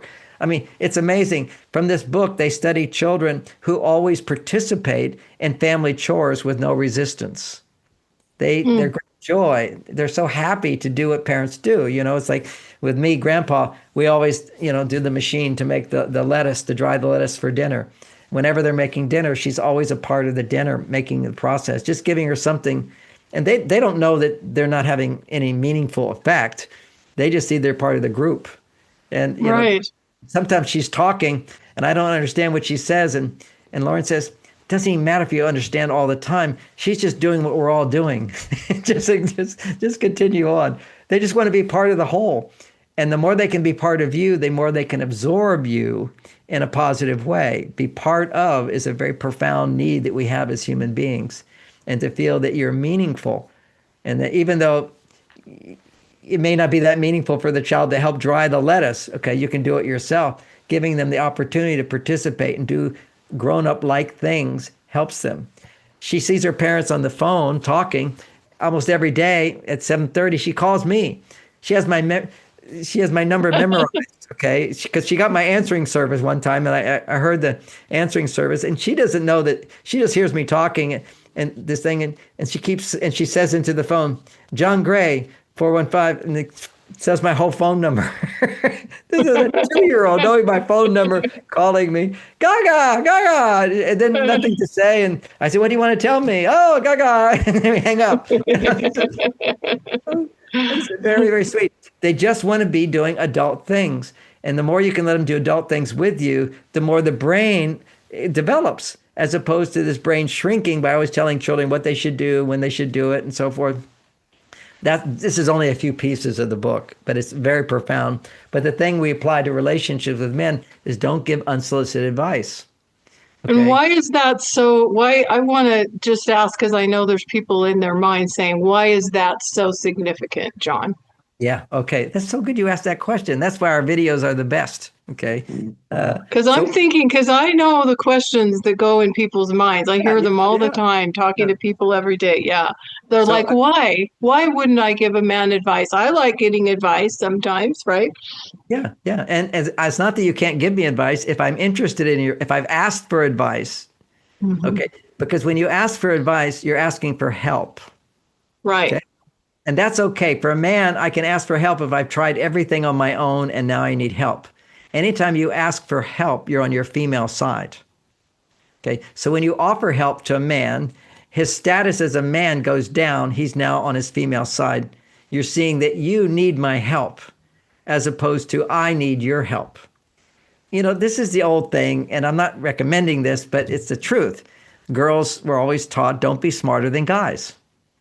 They're not attracted to you if you're smarter than them. Why? Because it's not like you can't be smart. It's that he needs to feel that he has some way to provide for you. And smarts is you're going to help somebody else with your intelligence. I mean, I have one client, and she says to me, here's the symptom. They love each other, married for many, many years. But she says, why is it that my husband is always tired around me? And yet, if one of his guy friends calls, his energy just picks up right away. I said, because his guy friends increase his testosterone and you don't. Well, why don't I increase this testosterone? Because you're so smart and you're always giving him advice. See, when you give a man advice, basically you're not trusting he can do it himself. Whenever a man feels competent and capable, he gets the message, you see me as competent and capable, someone that you need my help from, my testosterone goes up. If I'm needing help, my testosterone goes down. unless I've really extended, I've done everything I can. And now to solve the problem, I'm going to go seek out help. But again, I have to ask for it. Okay. It's not like Hmm. somebody coming and offering me help is putting me in a one down position. It's implying I can't do it myself. It's implying you know better than me. And if you know better than me, then why do you need me? Right. So And then, I had to learn this one. I had to learn this one the hard way. I did, John, because my husband went through this big job transition and went for a period of time without having work, and it was really stressing me out and upsetting me. So I was helping. I was giving advice. I was sending him leads for jobs. I was sending him interviewing tips. I was doing all these things, drilling down on what he said on every answer in an interview, all this stuff. And I could tell he was not appreciating my help at all, even though I really intended to help. That was oh, of what was course, my no, true desire. it's Was just, yeah, and he was being nice about it. But what it does is it annoys him. It bothers him. It's certainly not going to appreciate it. And that's why women often feel, I don't feel appreciated. I'm helping him. I'm helping him. He doesn't want that help unless he's asking for that help. So you can, what right. you And do is say, I finally did ask him what I could do to help. And he said, trust me to handle this. boy, this guy is so great. That's so perfect. Just He is trust me to great. And you handle know it. what? Then I did. And he did. He just did it in his own way. It was different than mine. It's just different, and maybe you have better ideas. It doesn't matter. This is what this really smart. She's a really smart woman. Okay, she's just really good ideas.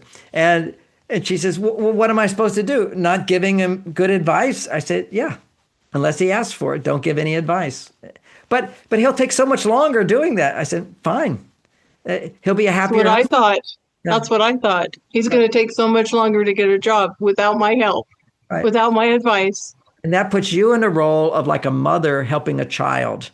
And if you did that well, first of all, what you end up feeling right away is he doesn't appreciate my help. And Right. he doesn't, and so you end up feeling I'm not appreciated, as opposed to you're doing something that he can't appreciate because he doesn't want. And that brings us to another thing I was talking about in my weekend seminar, which is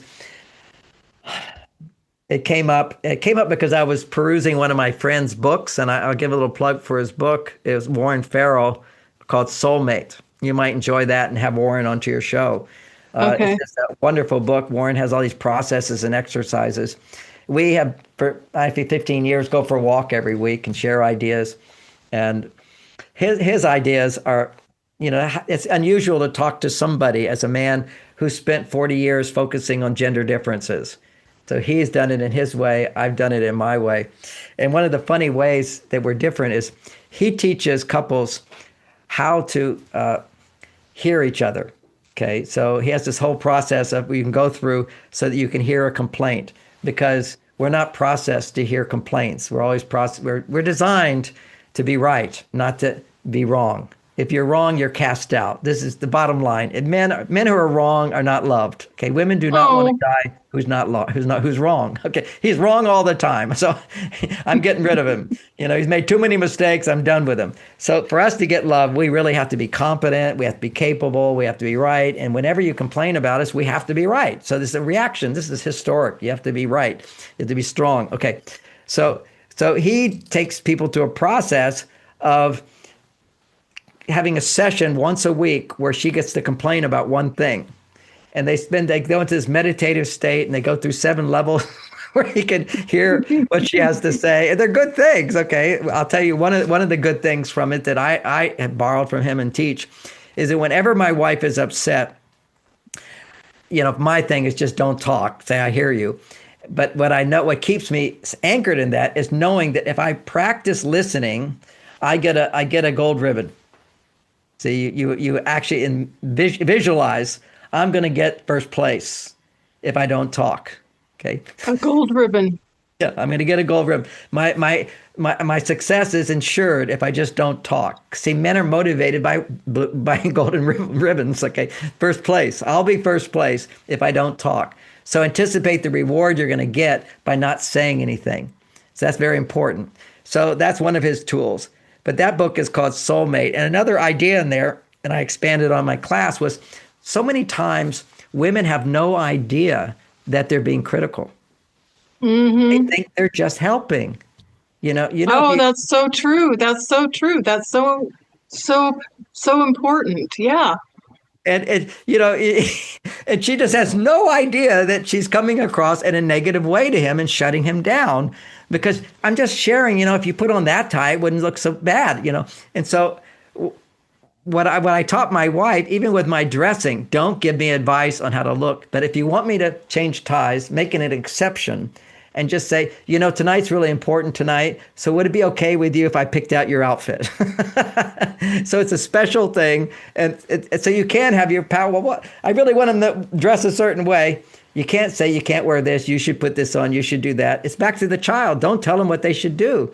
But you could say, in this case, you can say to your husband, this is really important to me tonight. I'm going to dress up. So would you let me help you dress up just this occasion? So make it a special thing. Again, help me. Always come from the point of, would you help me? And I'll feel more comfortable as opposed to you just being so casual. And I'm a casual person. I'm California, more casual. But women like to dress up. They like to put on new outfits. They get jewelry. They want to look good. They put on their makeup. And, if you're just so casual, man, it's not that nice for her. She wants to feel you put in effort as well.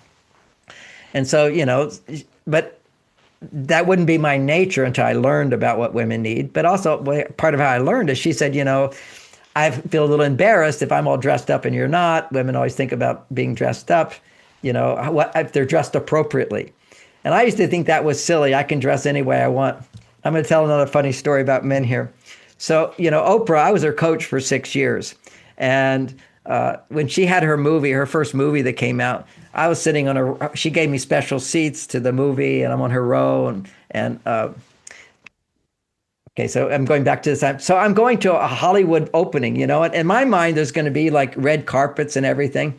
Well, this was in LA and it wasn't a award ceremony. It was just going to a movie opening, and they had the red carpet, but California guys, nobody was dressed up in tuxedos. I went there and I wore this tuxedo, my marriage tuxedo that still fits me after all these years. So Oh. I'm there and I'm wearing my tuxedo and I feel so good.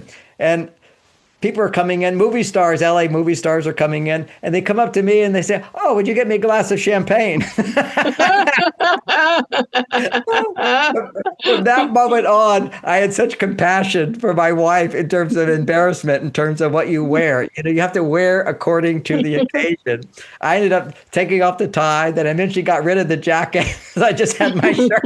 It was so embarrassing. So I have great compassion for women when it comes to what is the right outfit for the right situation. And my wife as well. Even before that, we fixed that. She just said, "Look, this is important to me. I'm dressing up. Would you wear this and this and this?" And so then you're making it a special occasion. You're asking permission. You're asking to control him in some way like that. And I know some women will feel like, "Oh, this is too much." This is called being considerate of your partner and understanding their difference. Some people just want to be, I can say whatever I want. You're supposed to respond. And it doesn't work that way. And there is freedom, but you have to be also considerate. Yeah, and it feels like if you're always asking him to change or in some way, whether it be clothes or whatever, like that doesn't feel like he's accepted for who he is and For his who he, confidence, for his yeah. capability, for his ability to make decisions. You're deciding all that. It literally lowers his testosterone. So I'll give you another example of this along with that. So the first time I put on, in my first year of my marriage, maybe it was a bit later, but I'm getting dressed up and I put on a tie to go out with my wife. And she said, "Oh, you can't wear that tie with that." And I'm fine with that. I go, "Okay, here, pick out a tie for me." I'm fluid and flexible. And so she picked out a tie and I wore it. Then the next time, same thing happened. Third time, same thing happened. Fourth time, I didn't pick out a tie. I said, "Honey, would you pick out a tie for me?" And I realized this was the beginning of me asking her to do something for me all the time. Would you pick this for me? This turns into, date night. Where do you want to go? What do you want to do? What do you want to eat? See, men stop thinking for themselves. What can I think of that would be right for me and right for her? There's an initiative that men have in the beginning until they fail a few times. And then they figure, well, it's easier just to say, where do you want to go? What do you want to do? And so forth. And of course, then she makes a mistake, as we talked about, well, where do you want to go? Right. This is just a low energy relationship. But if a man feels I can be successful. So basically, I noticed myself just not even having the decision of what tie works for me after just 3 times of her correcting my tie. So at that Wow. point, I just started realizing, wait a second, I don't want to be in the mode of yielding to her to make decisions all the time, but we make decisions together, and I make a lot of decisions on my own without asking her. But if it involves her, certainly I can involve her. So it's just not having a man lean on you too much for what we should do, where we should go, what we think. And if you do know where you want to go, you can always just say, this is what I'd like. And that's having clear boundaries. Clear boundaries is what you want to wear. I have no right to tell you what to wear. You have no right to tell me what to wear. But you do have a right to ask for my help, which would make you feel happier if you wore this outfit. Would you do that for me? As opposed to, I'm in control of something. But since we're talking about outfits, I have another funny story. And I know we're going way over, but that's what you do with me. Such great conversations. You might I love talking to you, John. I could talk to you for hours and hours. For me, it's very sweet because I get to remember my wife, and I get to remember all of the lessons I learned in my marriage. And one of them is I bought her 2 dresses. One was black and one was white. Okay, so already I bought the dresses. So when she wears them, already I feel she's mine. So this is where going shopping with a man is, he picks something out, that's his. But let's say he didn't even do that. But Bonnie used to hold up the black dress and the white dress. And she'd say, what should I wear tonight? And I'd say, wear the white dress. And if she went, yes, the white dress, the whole evening, I'm feeling proud. That's my dress. She did what I suggested. But typically what women will do when they haven't made up their mind, it could be white or black. And it's not that important, really, what she wears, because she's holding up 2 things. There's 15 other dresses or whatever. So she's holding these 2 dresses. She says, what should I wear? And he says, oh, wear the black dress. She goes, no, I think I'll wear the white dress. Okay, now that's real sweet. You did what you wanted to do, but not helpful for the relationship. If you ask him, and it's really one thing or the other, do what he says. Okay, that's not giving up who you are. At the same time, I have another funny story. This is my comedy act now. You bring out the best of me, Michelle. And it is. I learned this thing about when women are hungry, their blood sugar drops. And when their blood sugar much faster than for a man. Okay, this is a biological thing for men and women. There's more science to it. But just think about men would go on these long hunting trips with no food. So we can circulate the sugar and goes back into the liver, it comes back, and we circulate. We can sustain energy, but then we'll be completely exhausted. But at least our blood sugar doesn't suddenly drop. Okay, so it doesn't suddenly drop. For a woman, it suddenly drops. And when it drops, that means her brain can't make serotonin. And so whatever she says is now going to be an emergency. So the first thing is, if you're traveling on a trip and a woman says, I'm hungry, and she says, let's find a restaurant, find it right away. Because otherwise, her brain is going to become hijacked by stress. Just let it, we're going to find it. And I didn't know that. What I would think is, well, when we get to the next town, we'll find a restaurant, whatever. Then suddenly we're in the car and she doesn't say anything, but now we're having an argument about something. It's all, when women's blood sugar drops, her brain is hijacked by stress. It's just, she'll start thinking of things that are wrong and what doesn't work and whatever. So have a candy bar, a healthy candy bar in the car always. So start this and we'll go find a restaurant soon. So treat it like an emergency, which is get her food, get that blood sugar back up. And ironically, it was another story I was going to tell, but I jumped to that story. I have no idea what the other story is, but they were all sweet stories about Bonnie. When I talk about Bonnie, I want people to understand this. Because many women are older and they're finding men whose wives have died, possibly. And a man whose wife dies, you never stop loving her. Okay, so, I mean, Bonnie's a big part of my life. I'm lucky I get to talk about her a lot. But what happens when sometimes something sparks my memory, it will, I'll feel the sadness. I feel I miss her. And it's very painful to miss someone you're bonded to and you love. And the way you heal that pain and feel better right away is I just say, I miss my wife. And then I ask myself, why do I miss her? and I miss her because I love her so much. And when you just say, because I love her so much, that's love, and that love heals the pain, and then you feel better again, and your heart is more open. So that's the key whenever you're missing someone, for women or men, and you feel sad, ask yourself, oh, I miss them, but why do I miss them? Because I love them so much. And that love then helps heal the wound in the heart. Because see, when you're bonded to somebody, there is a wound. It's a tear. It's literally like a Mhm. tear. And you don't want it to scar up. You don't want it to, stay that you miss them, but it's not so painful because it opens sweetness in the heart. So when I remarried with my wife now, I love her very, very deeply. But there's nothing that can replace long-term relationships. So you can love someone a lot, but you don't have the depth of love that grows over time. That's bonding, and they literally become a part of you. But here's a woman, she falls in love with me, and I'm in love with her. And at one point, then she says, and don't be judgmental of her because she's very open and vulnerable, which is why I like her so much. She speaks her truth. She says, "Well, do you love Bonnie more than you love me?" It's like, Oh dear. this is women. They always give you a no-win question. So anyway, so I was not, I just speak my truth. And I said, sweetheart, the most painful thing in my life was losing Bonnie. And I love her with all my heart, and I will always love her with all my heart. But in healing my broken heart, I have become a much more loving person. So you get the benefit of being with me, being more loving than she ever got to see. So you're getting more love, and I love you so much. But I Mm. always love Bonnie. So that's the sweetness. And that's what women can know, is that when a man heals a broken heart, he will be more loving. Okay, this is, if he's reaching out again for love, you got a better catch. So these guys that are getting older, their wives are gone, go for them. Because they know what loneliness is. They know what emptiness is. They know what they're missing. In my new book, I had to take it out for another book, but I've created this whole chart on what women do for men. And I'll just simplify it. It was really beautifully done. I can't repeat it all, but it's without a woman, there's no home. A man can build a house, but there's no home. Women by nature, Bonnie we're going to talk to our relatives. We're going to get the kids. Where are we going to eat? We're going to bring this together. We're going to create a party. We're going to have birthday parties. All of that went out the door after Bonnie died. Now it's coming back because I have a woman in my home, but this is what women don't realize, how much they offer to men.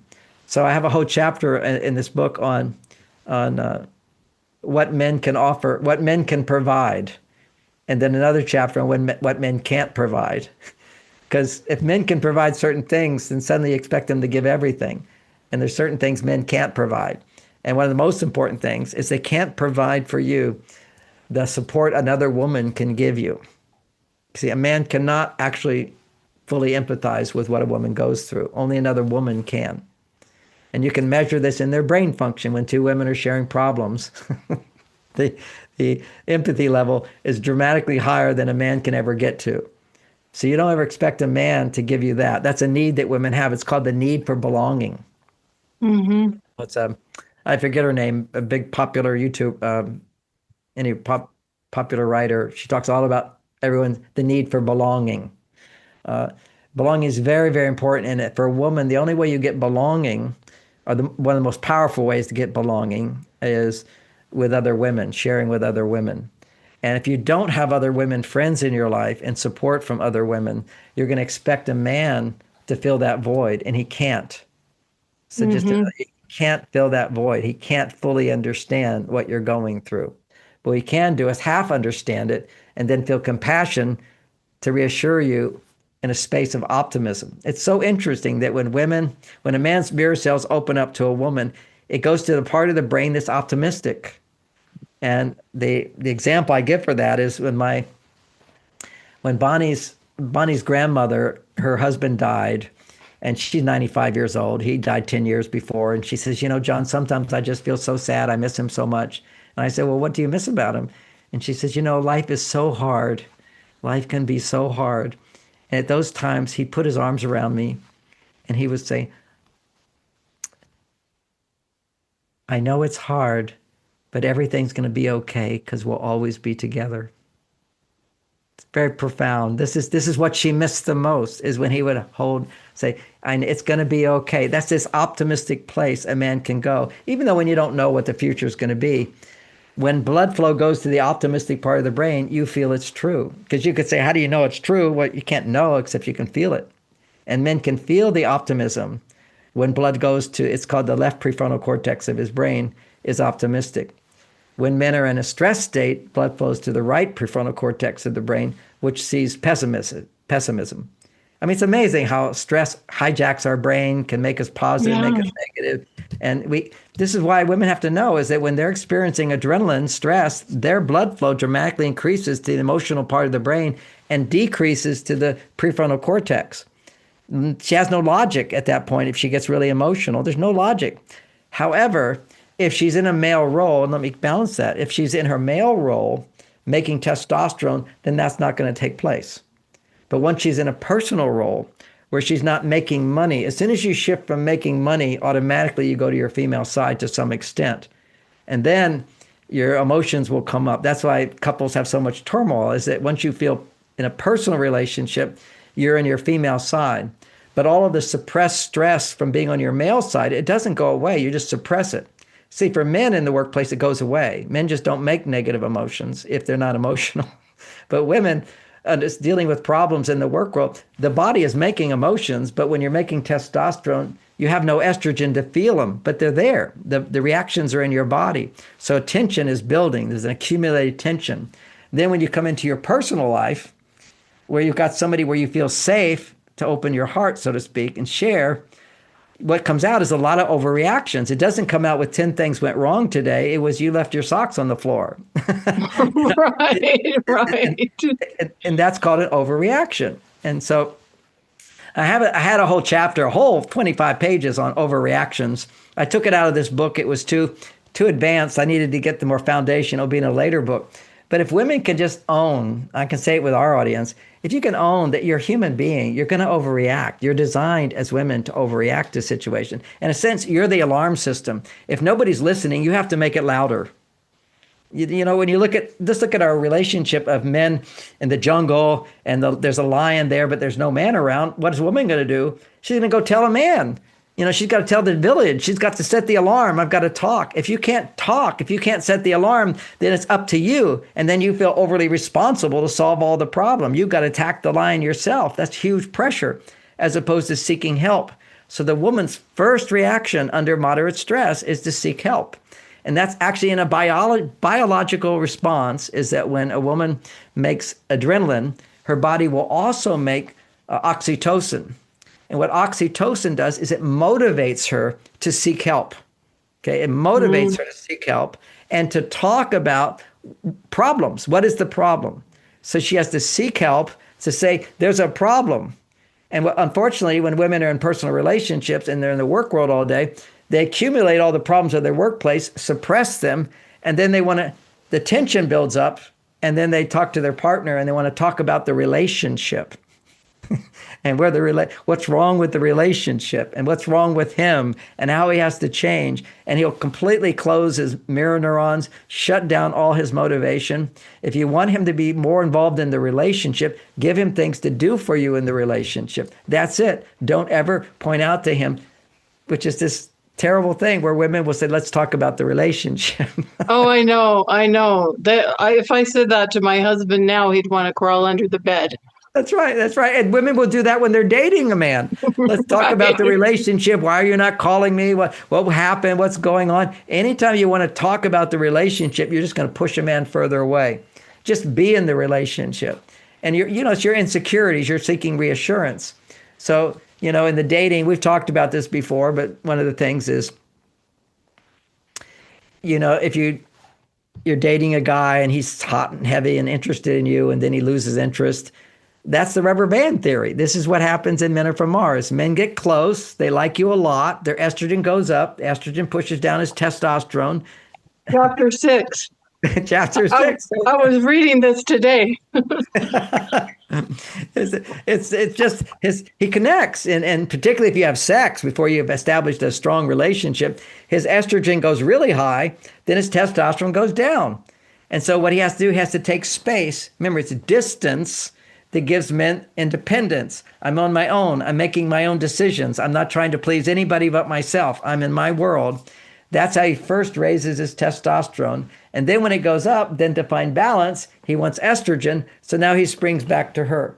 He pulls away. And this is so confusing. This is so confusing to women. This drives women crazy sometimes. If they don't understand this, that's when we're out there ruminating, going, what went wrong? What did I say? What did I do? They're thinking through every little teeny tiny detail and nuance of the date, everything that was said, what she wore, how her hair looked. I mean, it's like the conversations I've had in my own mind and with women over the years, like the crazy thoughts that are going on. Go right into the ruminating of those details and whatever. And thank goodness they can talk to you about it. But what the key thing is, when my clients do this, I'll listen for a while and I try to get them into their emotions, because emotions will stop you ruminating. Ruminating is in your mind, asking questions. Why? If instead you just shift to, when this happened, how did I feel? Not what he feels, not what he's thinking, not what you did wrong. It's how I feel, what's going on inside will stop rumination for women if you can share emotions. I want to mention to your audience, Michelle, soon, in a month, we'll have on the App Store my MarsVenus app, and guaranteed to stop rumination. I love it. The app is called Heart Space. And it will ask you 4 specific questions and then write out all your emotions. That's great. It does it because, see, when women are asking questions, they're disconnecting from what they're feeling, what their emotions are inside. And it's very emotionally intelligent. 15 years for me to develop this process. It's actually the process of all my books. But now, and people get lazy, they don't do it. But now you just pull out your iPhone and your phone.